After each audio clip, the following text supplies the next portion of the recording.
What is up, guys? Bonjour, this is Julien, the French winemaking guy who makes wine videos here on YouTube. Yes, wine videos. And we are looking at how to pronounce the name of this appellation from the Burgundy wine region of France. Yes, this is in the Cote Chalonnaise, the sub-region of Bourgogne in France.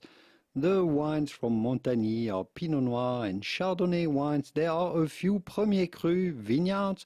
Some of the top sites are classified as Premier Cru is Montagny. There is no Grand Cru appellation in this area.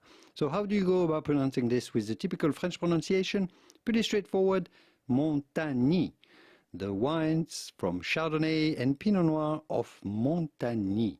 Montagny in Bourgogne, in Burgundy. If you want to learn more about the wines from Burgundy and how to pronounce all of the wines from all around France, here are videos that you may want to watch next. I'll leave you to it, and I will see you soon in the wonderful world of wine. Au revoir.